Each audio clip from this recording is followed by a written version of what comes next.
Okay.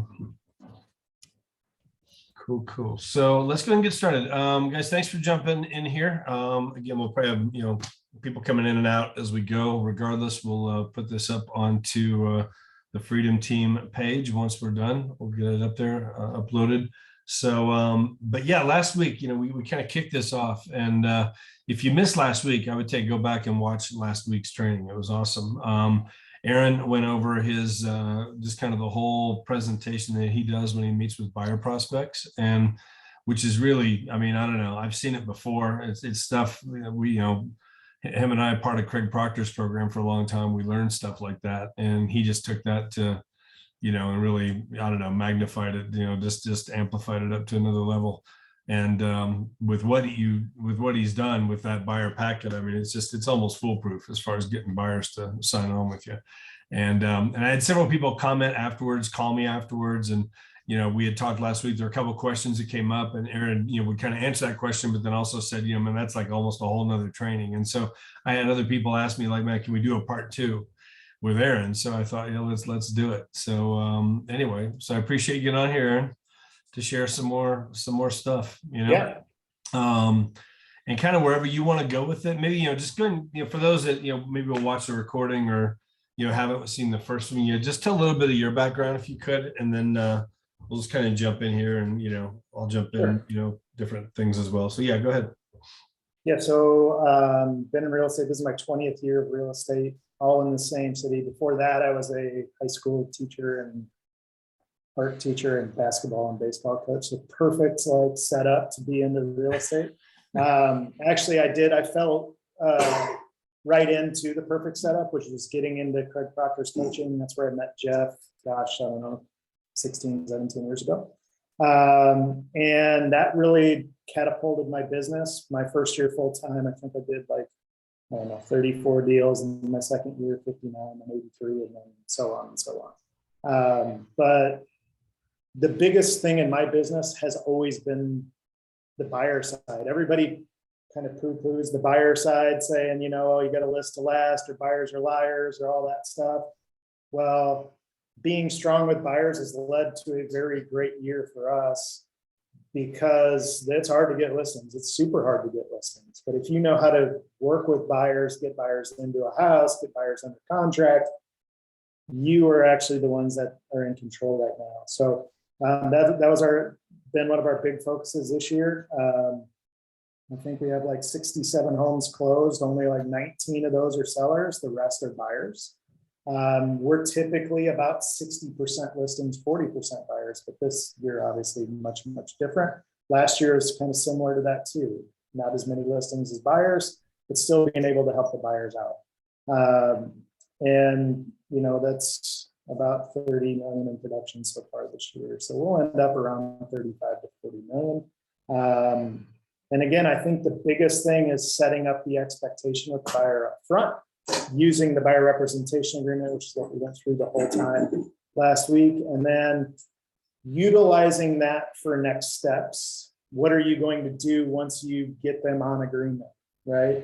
How are you going to work with them at that point forward? And then what are all those other little guarantees in there? I think those are the biggest things. I know, Jeff, you had some questions. I didn't get a whole lot of questions on those. So if you have questions on that, I can pull up the buyer presentation and jump right into it. I can answer those. Yeah, if anything, I know some people asked about the, like the satisfaction guarantee, which I did that for years as well.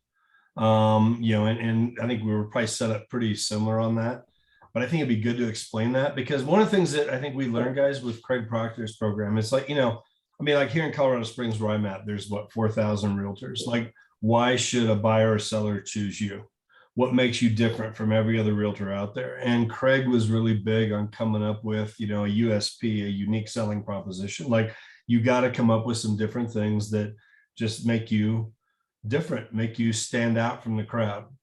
And I know one of the ways that, I would get even a new lead, and I can talk about this later, but maybe you can go through yours, Aaron. I would get a lead that would come in, I call them up, they're already getting homes sent to them from 3 other agents. No, they have no interest in, getting more homes, from another agent. They're already overwhelmed with what they're getting.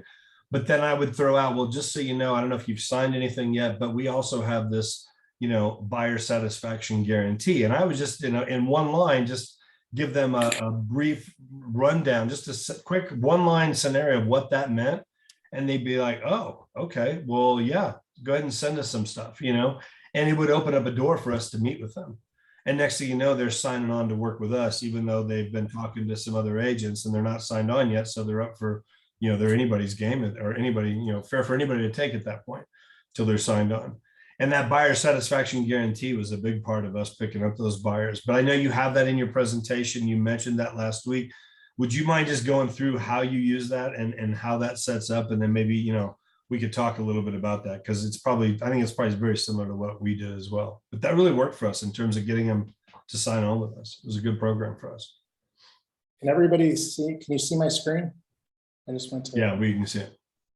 Okay, cool. So this is basically the buyer presentation. I'm going to blow this up a little bit so you can see it a little bit easier. We call it our love it or leave it guarantee. It is our buyer satisfaction guarantee. And I have used different ones as the market dictates.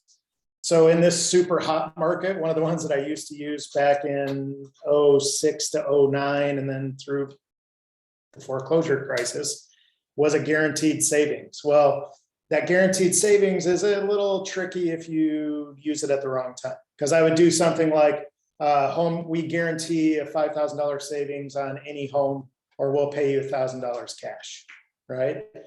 Well, when the market's flying up like it is right now, you can't utilize that because you'll be losing money. It's still good if you can't get them to sign.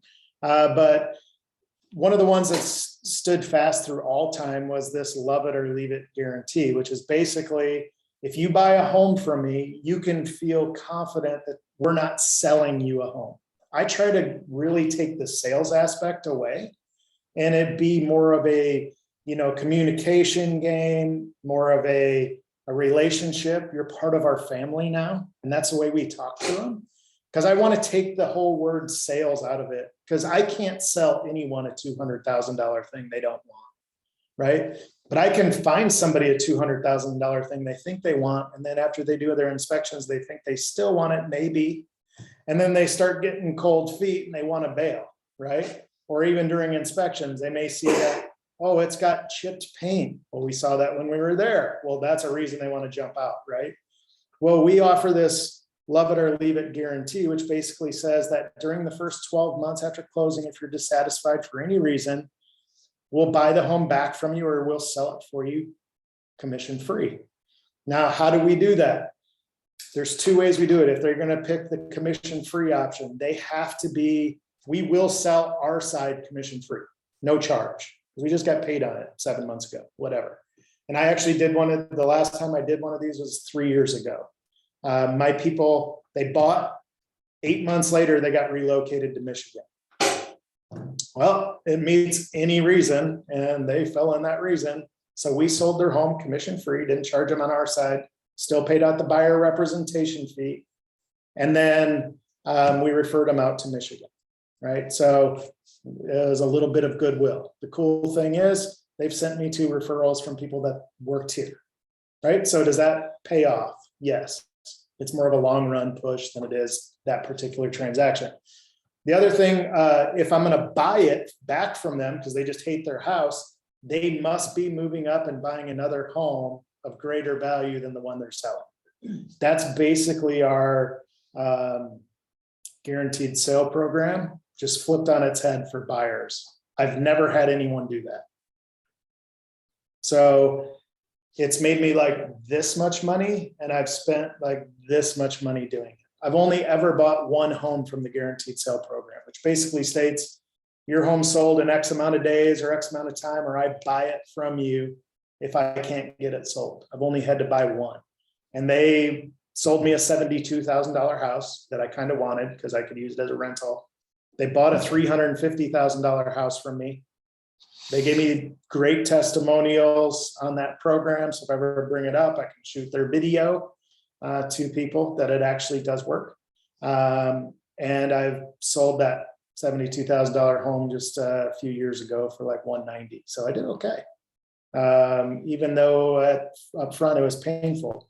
That's the same thing that this would lead into if somebody wanted to do it. The thing is, most people will never take you up on this because 1 year is just too short a period of time. So that's what we found through most of that guarantee. And then if we go into the other guarantees here, we'll guarantee you a home warranty. If they ask for it in the first offer and we can't get it negotiated, we will buy it for them. If they don't ask for it, we're kind of protected by the market a little bit here because a lot of people aren't asking for these because, you know, they want to get the home, you know. So this is a guarantee. And again, when you start stacking these up, and if they've talked to multiple people, first of all, most people haven't spent the 15 or 20 or 30 minutes up front on their exact criteria and what they want, let alone giving them things if they can't produce. So basically what you're doing is reversing all the risk for the buyer where they can feel comfortable with their purchase, right? Full mortgage approval, that's pretty simple. You know, we get you a second look mortgage review, customized loan programs, and the home finder service is the thing we spent the first 20 or 30 minutes doing and setting up, right? And then if all of that fails, we'll give them a cancellation guarantee where all they have to do is text me, email me, call me, and tell me I'm fired. And we will go away. No questions asked. And then I always tell them, I'll ask you one question. That's how could we improve for the next client? Because obviously you weren't happy with our service. How can we make that better for the next people?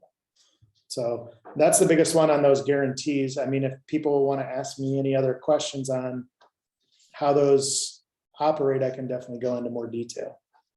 And keep in mind, guys, the cancellation guarantee, like that doesn't work if they're already under contract. You know, they have to be, you know, if they're on a house already that you help them fire, they can't walk out at that point, obviously. Right.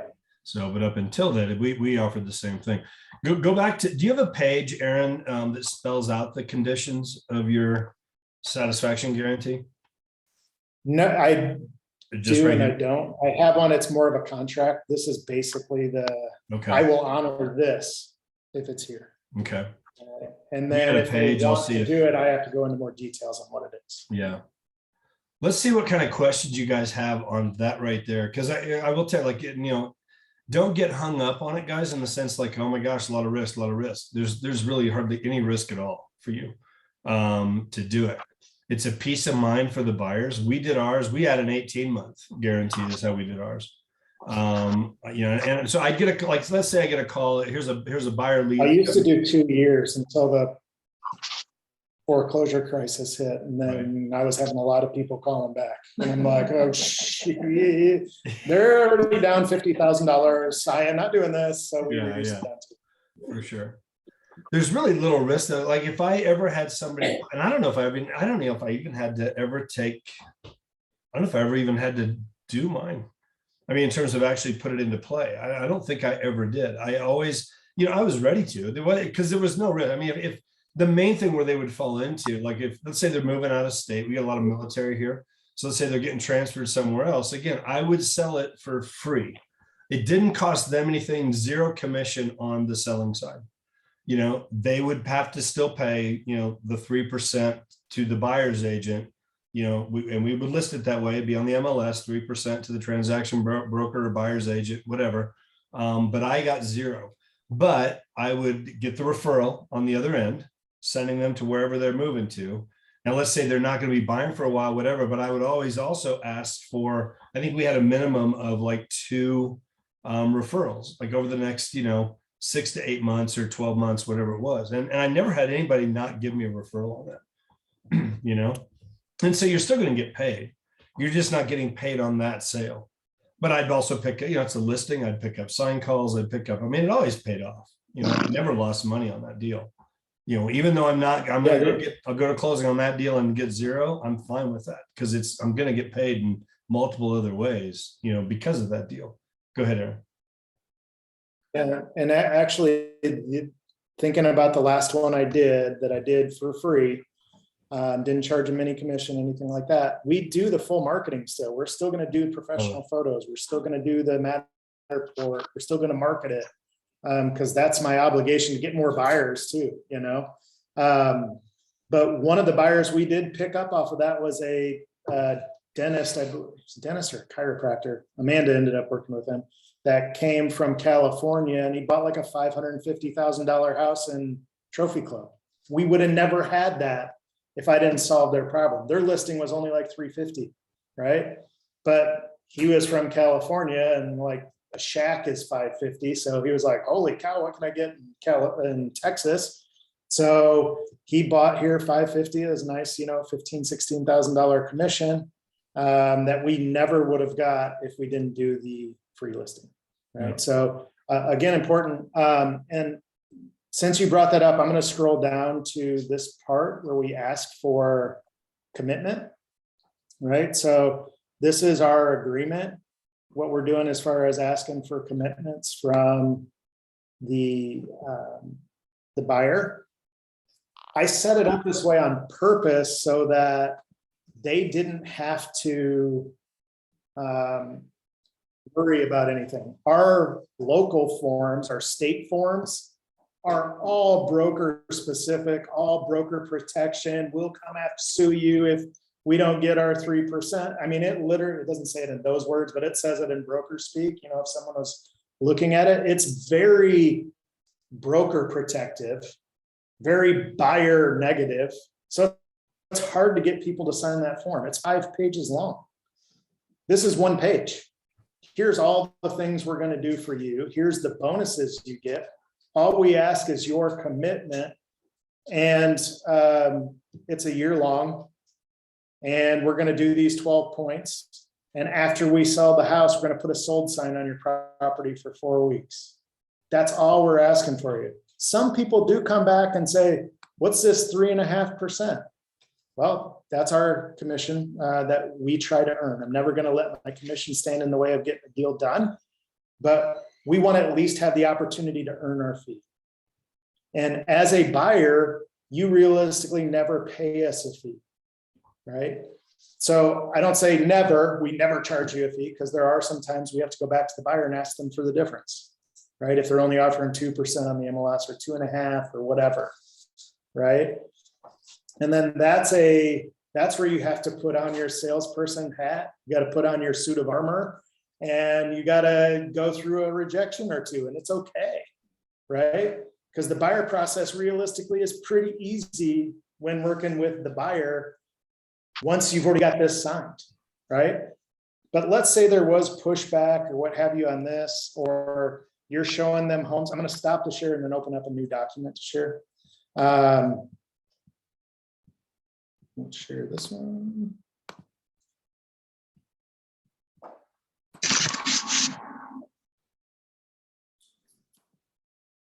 So if that happens and I can't, let's say in VA and FHA situations, especially now, they're only offering 2%. I took a 3% buyer representation agreement.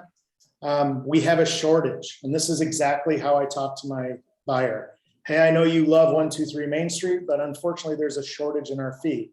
The seller is only offering 2%. We agreed on it. That's why you want to get this booklet signed before you go showing homes and writing offers. We're getting a 1% deficiency in our fee. And I know you look at that as it's only 1%, but it's actually a 33% reduction in my income and my ability to provide for my family.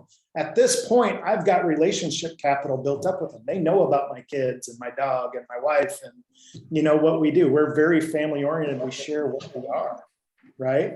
So we have relationship capital built up. So if I say, hey, I'm getting a 33% lesser pay, I don't say it that way, but a reduction in my fee, it's a big deal. It affects the way I can provide for my family. So we have 2 ways we can handle this. Either I can ask for the seller to pay for it, or you guys can pay for it. If they honestly do not have the money, they're VA, I'm usually going to know before I ask the question, but if they're VA or FHA and they just have limited funds, I'm still going to ask the question, because some of them can come up with the money, right? And then it's a charge to them on the HUD, or I still call it a HUD. I hate the closing disclosure, so it's the HUD to me. So it's still a charge to them if they're willing to pay that 1% difference. So $300,000 home, they'd have to stroke us a check for $3,000. In a more buyer-friendly market than we're in today, we would actually ask this as a closing cost concession from the seller of $3,000. So let's say our offer price was $300,000. We'd ask for $3,000 in closing concessions. And then we would charge them $3,000 on the HUD. Those two $3,000 wipe themselves out to zero. So we still got our full 3%. It didn't cost the buyer anything. Now we're not in that market. We're in a market where we can't ask for extras like closing costs and things like that. So we have to lean on stuff like asking them for referrals. So I just spell it out. I don't know if this is pretty small, but oh. Let me see if I can blow this up a little bit. So we can see there. Okay. You never know how it transfers through. Yeah. So basically we're just talking about, this is one of the biggest purchases people make. Our buyer rep agreement states that my commission is 4% or 3%. Due to the circumstance, I'll not hold you to this agreement. My goal for my clients is not to let my fees stand in the way of ability of them purchase their home of their dreams. Exactly what I tell them verbally is now in writing. This is why I'm willing to reduce my fee to what the seller is paying, 2%. Therefore, I'm going to take a 33% reduction in income. I spell it all out. And I'd like to ask you for a favor in doing so. And I'm going to go as far as just reading this to them, right? Through Zoom, face-to-face, or whenever we're doing the contract documents. What I need you to commit to is simple. Just basically sing my praises to everyone you know and become a marketing arm for our team. If you can agree to send me 3 qualified referrals over the next 6 months, then I can agree to take a reduction of my fee. These referrals can either be buyers or sellers. Please complete this agreement on this letter, which states that I am going to reduce my fee and you're going to help me find more clients in the future. Thanks and have a fantastic week. New buyer commission amount, 2%. Buyer commits to sending 3 qualified referrals to Aaron Kinn in the next 6 months. Sign, sign, sign, and date, right? This works awesome because now I have verbal commitment, I have future commitment, and I've got it on paper. Again, it's the same process of why we want them to sign the buyer rep agreement, because now they have signed something. They feel like they have to commit to it. Same thing here. Would this hold up in a court of law where I could come back and get some commission money, or if they didn't send me referrals? Absolutely not. It has 0 teeth. The only teeth it has in it is putting something in their head that they need to send me some business because I did something huge for them. I took a 33% reduction in my fee. I don't talk about 1%, I talk about 33, right? And there's some people out there offering 1%, 1.5%, $500. Well, that number is a lot bigger, right? So I definitely want to make sure, and I'll tell them, hey, I know you're committed, I'm committed, but I'm going to call you every 2 weeks and see if you found anybody for me, because this is really big for me. And actually, if they find one person for you, it more than pays for what you gave up on this one transaction.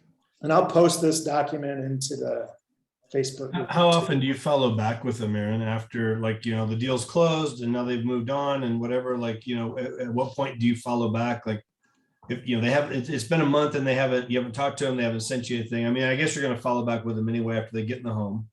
You know, you're doing some follow back. Yeah. So I think that's part of your process, is you have to have a good follow-up process anyways. So we'll tag this on to it. Like if I close a normal home, I'm going to do it just 1 by 1 by 1 by 4. I'm going to call them one day after they've been in the home, or text them or email them, some sort of communication that we have back and forth. Hey, you now had the home a day. Did you get in? Like, I just had a closing yesterday. I did this morning. Hey, did you get in the home all right? Were the keys okay? It was a new build. They're like, we were going to move in, but the home wasn't clean yet. I was like, oh crap, you know, do you need me to arrange a cleaning crew to go over there and get that home cleaned for you? I look at these follow-up calls, the 1 by 1 by 1 and 4, is discovery, not communication calls. Yeah, they come off as communication that I care, but it's discovery. How can I discover an issue or a problem they're having with their home that I can solve, that no one else will solve? No other agents do this, where they're going to be tied to me forever and keep sending me referrals, right? So I call them one day after closing. I call them 1 week after closing. same thing. Hey, you've been in the home a week. By this time, they'll say some stuff like, yeah, we were laying in the bed and we noticed the ceiling fan's all wobbly, okay, I'll pay for your home warranty visit to get that ceiling fan fixed, whatever. Does it cost me a little bit of money? Yeah, but this is huge relationship capital, right? Then I call them a month after closing, then I'm going to call them basically 3 months, every quarter, for the rest of their life, right? Or contact them. I don't necessarily call it, maybe a Facebook message, maybe text. I kind of look at the way our relationship went throughout the contract and what their best communication method was. I have sold homes to people I never talked to one time on the phone, ever, because they're just not phone people. They're text people or Facebook Messenger, or even crazier Instagram Messenger, like we have those too. Right. So I would just slide this in those calls. Hey, it's my 1 week follow-up. I was just checking to see if you've got a couple qualified referrals for me, what have you.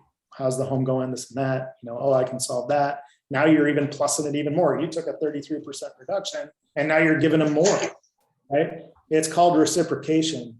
The more you give, the more you get. So, and it's a natural human response. Like, I know, have you ever been through a line at Starbucks and it's like, oh, the person in front of you paid. What is your first thought? Oh, I better pay for the person behind me instead of just accepting the gift.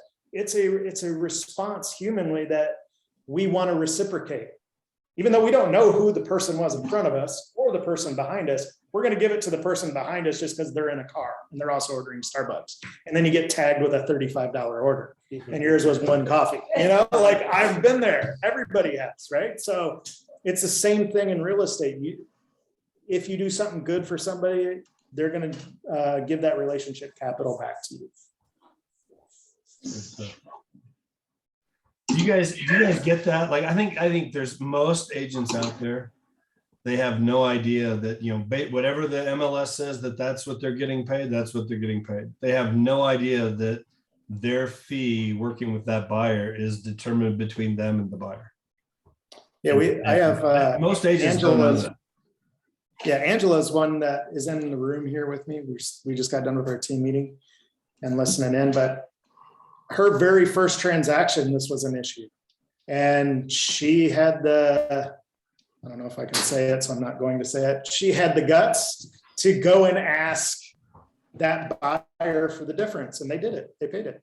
It was 0.5%, I believe, wasn't it? Yeah. So it was 1%. It was 1%. It was a full percent, and a couple $100,000. I mean, a couple grand, so big difference in her bottom line, but you have to have the guts to ask. And she had built up enough relationship capital and enough, with what she's already doing in the transaction, they were going to do it. So it works out really, really well. And she still has a good relationship. It hasn't killed the relationship together. Don't think that way just because you're asking for something that normally isn't asked for, right? Can I go back through on the buyer presentation just a second? Yeah. I want to talk about one other thing on there. And I don't see it. Okay, can everybody see this? Yep. Okay, so we talked about on the last call as well too, that we go through this in order. So the first thing that we ask for or we do is this, and this is all me writing. Then once we get done with that, we're going to go through the rest of it, and that's all them listening and interacting back and forth. And then on purpose down here, I don't put in the exact amounts because I want them to write information. I want to get them pen on paper before the ask comes up as, will you sign this, right? Because if they're actually writing down, the likelihood of them signing is much greater, right? So I always go through this box and say, take out a pen, here's your copy, write some stuff down. They still have no idea there's an agreement on the back of this booklet that they're going to have to sign, right? In order for me to work with them. So we get them to do this, right? And then I'm going to, this question here is a big one that we asked, when's the best time for us to look at homes together?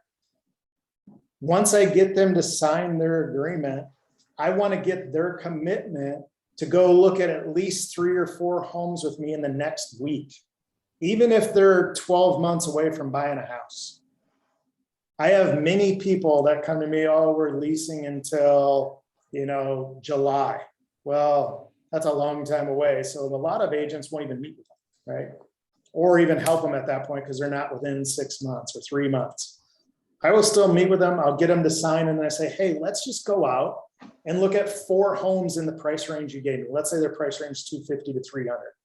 Let's look at one at 250, one at 275, and then a couple, around 300, right? What this is going to do is it's going to give you an idea of what you can afford in the neighborhoods you're looking for, right? You pick the 4 homes out. I'll help you if you need me, but pick the 4 homes out. We'll go look at them and it's going to give you a good idea of what's there between 250 and 300. So then when you see new homes coming in our search that we're going to set up for you, you'll know if it's a good deal or not. Now, to you, the real estate pro, you're like, there is no way they're going to be able to know if it's a good deal or not from only seeing 3 or 4 homes. I know that too. They may even know that. But the biggest thing is to get them into homes, right? Because if they get into a home within a week after doing this agreement, it kind of stamps that this is more secure. Number 2, they see that I'm more secure in them and their ability to find a home. 2, they're more secure in me because I'm doing work for them besides just setting up some MLS search. And then the third thing it's going to do is it's going to improve and speed up their ability to buy. They will find a way to get out of that lease in July if they find a home they love in October. I guarantee it. Have it happen all the time. I have people that say we can't buy in 12 months and we're under contract in 10 days because I got them into homes. Like they've already signed the agreement. They're talking with lenders, getting all that squared away. And now they're in homes with me. They're going to buy before that 12-month period of time, every single time, because what we're showing them is better than what they live in, right? If they're buying 300, they might be in an apartment. If they're buying 600, they might be in a smaller 300. Wherever they're going is better than what they're in. The only time that doesn't work is when they're downsizing. But then you just use it the other way. You don't have to clean 4,400 square feet anymore. Now look at this one, it's half. It's 2,200 on 1 story, no more climbing steps. Again, you're speeding up their time frame. And that is huge, huge, huge. And I think a lot of people miss that because this is where they think buyers are liars. Oh, I'm 12 months away. And then they don't do a good job following up. And 6 months from now, they call their buyer and their buyer said, oh, I just bought a new home yesterday. Everyone's had that happen to them. Well, the problem was you didn't get them into homes first, and you should be following up more often, but you need to get them into homes first, period. So that's what I would recommend on this as well, too. That's Any awesome. questions on that? Have you guys had, anybody want to share any, have you had any experiences like that where you've been able to get buyers out? Have any of you guys ever done that? You get buyers out looking, just even though they're months away, let's go take a look at some things, and they end up, their time frame moves up quicker. Has anybody else had that experience?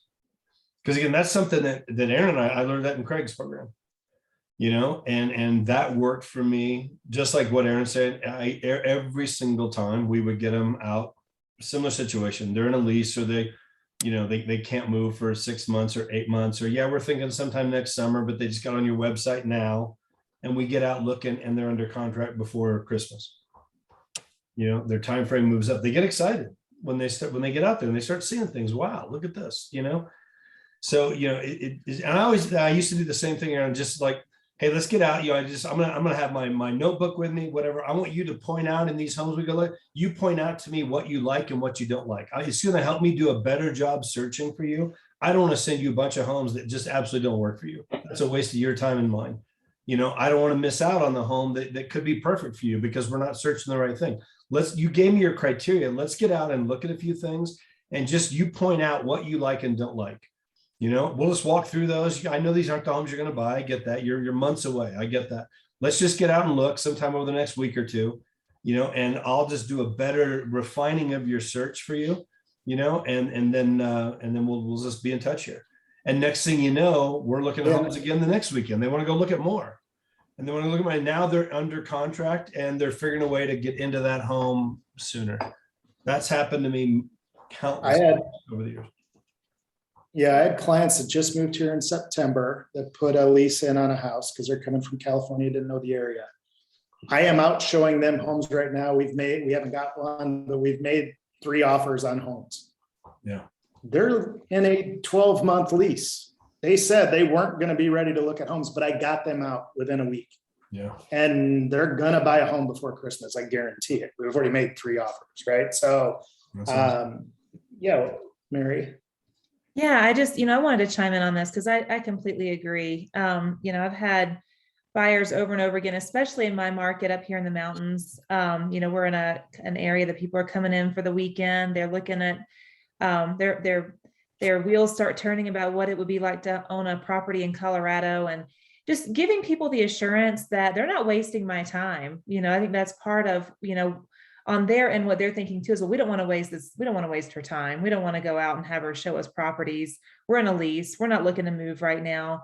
I just reassure them that, look, I'm in it for the long haul. I've had clients that have been looking for 2 or 3 years. I've had clients that, say that they're going to buy in 2 or 3 years and they buy right now. But for me, it's worth the effort to meet with you guys, show you properties, get to know you, get to know your preferences, so that when you are ready, then we're going to rock and roll with it. And we'll be able to really pinpoint the exact properties that are going to work for you. Very cool. And I would say too, once you go out, Jeff made a really good point. When you're out with the buyer, it's not your job to be Vanna White. That's an old reference. We'll be like, oh, here's the kitchen. Here's the garage. Everybody knows it's a kitchen. There's no reason to tell them what room they're going into. Your communication should be, your communication should be, hey, what do you love about this kitchen? Mm-hmm. What do you hate about this kitchen? And I always, the very first time I go out with a buyer, I stand in the front yard and we're there for about 3 minutes because I'm going to set up the expectations of every showing there. And I'm going to tell them, as we come up to a house, if you hate the neighborhood, hate the front of the house, you don't like, there's no way you would actually live on this street. Tell me. I don't care. It's not my house. We don't even have to go in.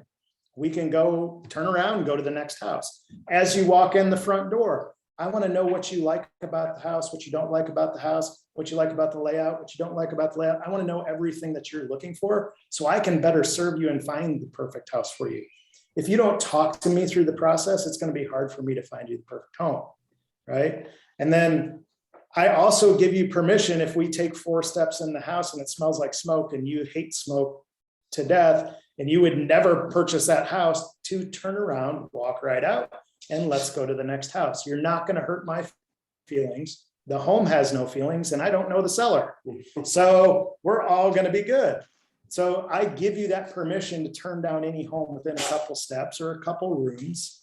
And what this does is it keeps people from going through every drawer and every cabinet and every closet of every single house. I am not in every home 20 or 30 minutes. Some homes I'm in 5 minutes. The homes they really like, we're in 20 minutes. The homes they love, we may be in 30 or 40 minutes. And it helps me pin them down at that point. Hey, this is meeting 7 of your criteria, 8 or 9 of your criteria. Let's talk about numbers.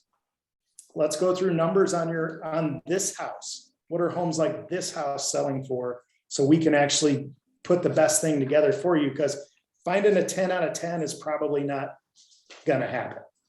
Unless you build it from scratch and you are in charge of everything, that's probably not gonna happen. If we get above a 7 out of 10, we've got a good chance this might be the house for you, right? And so what you're doing, and that's called pre-framing. You're just pre-framing the way you want them to look through the house, how you want them to communicate with you, and how you want them to act when they're there.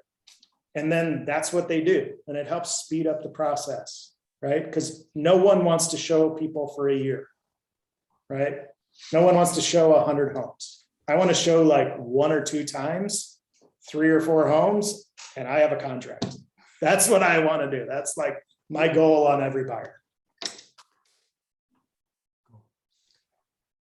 Guys, going back to that, like the buyer satisfaction guarantee. And again, just to put that out there, something you guys can all come up with. Understand this, like any program that you come up with is your program.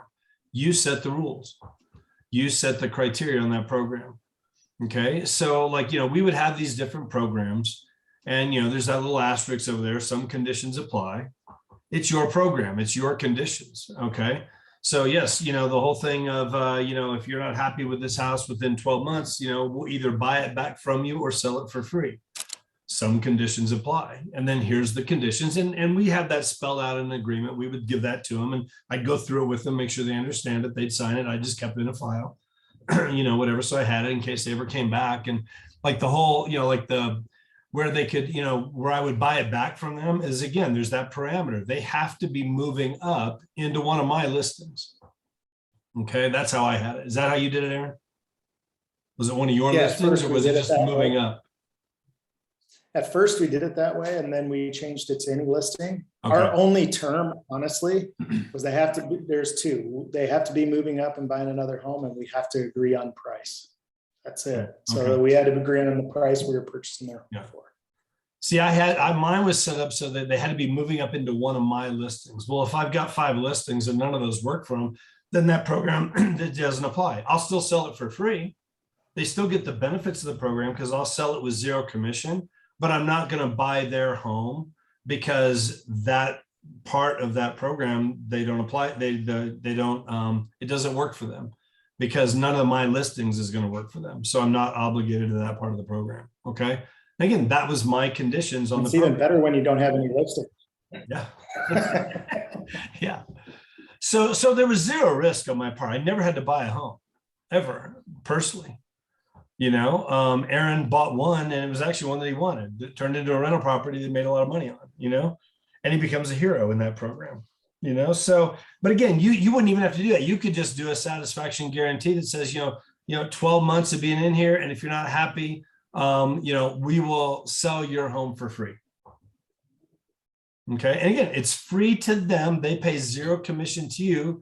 There is going to be a 3% commission put in there, or whatever it is, whatever you decide, for the buyer's agent coming in. And that's spelled out in the program. Okay. You're not going to come out of pocket for that commission. That's going to be, again, it's coming out of the deal. Okay. But, for them to qualify for that program, they need to be buying another house with you. Okay. Or you're going to, refer them out. They're moving to another state or whatever. You're going to get the referral fee over there. So you're still going to get some money when they move. Okay. Or they're going to, or they're going to send you some more referrals, 2 or 3 referrals, whatever you guys come up with in your agreement.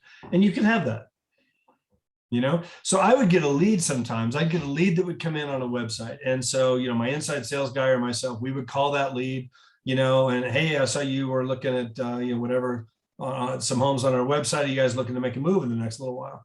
Well, yeah, we're thinking to move, sometime here, probably the next 6 to 8 months. We're not sure yet. We're just trying to figure it out, just getting started, whatever.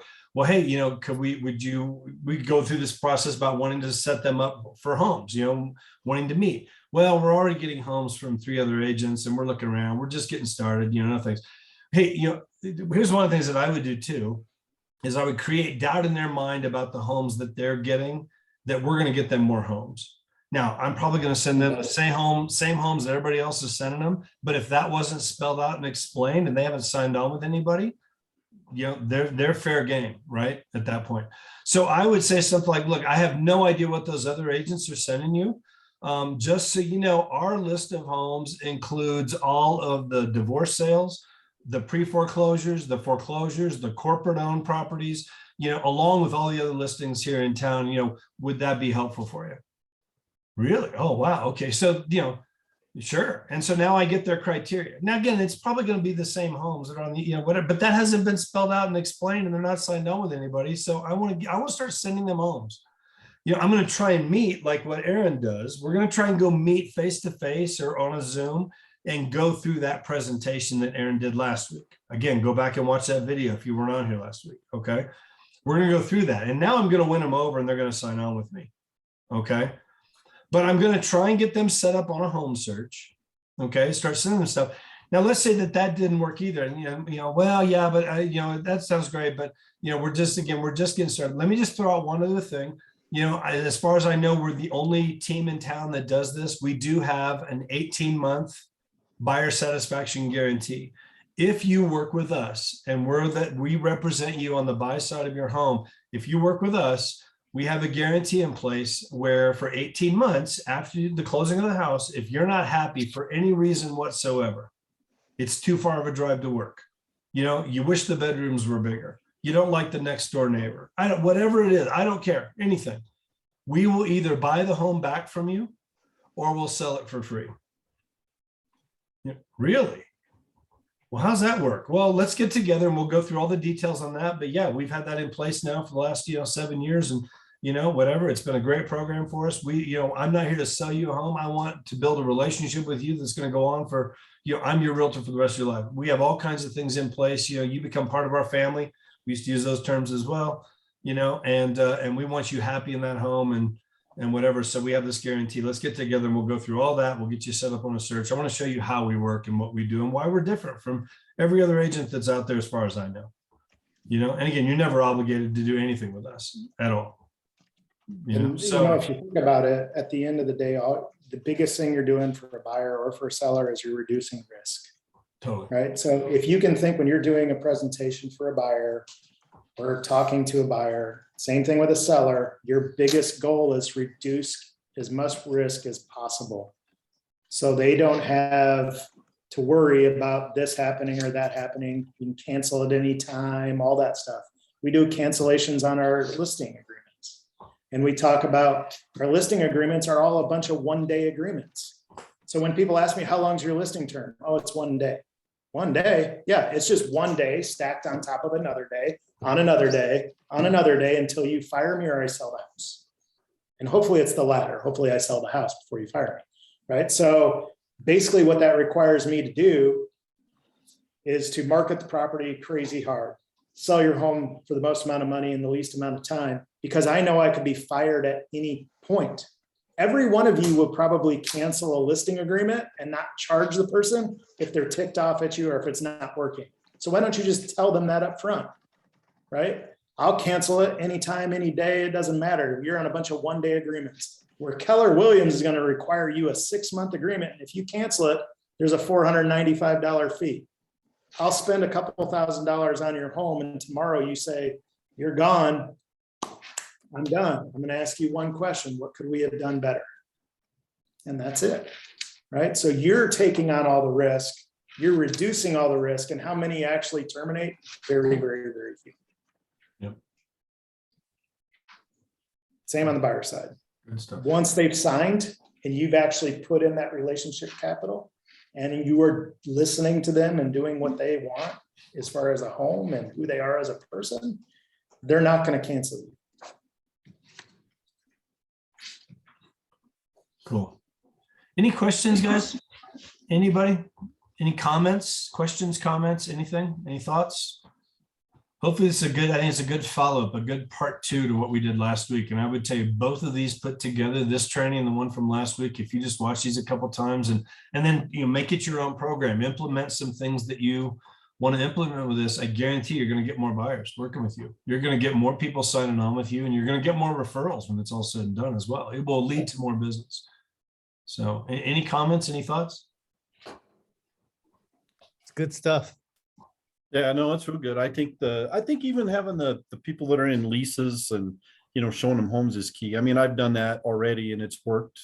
So I believe in it, and the people will find a way. I had a lady had to spend $2,000 to get out of her lease. So yeah, so I get it. Yeah, it does work. For sure.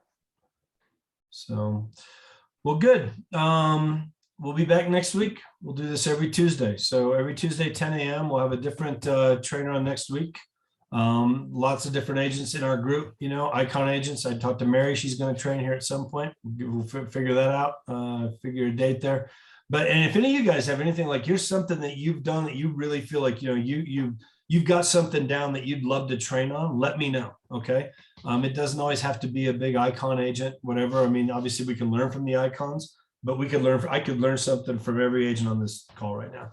So there's things that you've done, things that you've experienced that you could train on, and we could have a good discussion about. And these don't all have to be 1 hour in length. We might have a 15-minute training with 15 minutes of questions, and that's what we're doing for that week. So, so just let me know if there's anything specific that you want training on, or that you want to train on yourself. But we'll have more of these. We'll do this every Tuesday. So any last comments or questions before we wrap it up? Anything? Thanks for taking the time, Jeff, Aaron, everybody. Thank you. Sure. Yeah, Ab- thank abs- you, guys. Absolutely. Cool. All right, guys. Awesome. You guys have a good Aaron, day. thank you very much, Aaron. All Appreciate it, right, man. thank you. Okay. Bye, everybody. All right.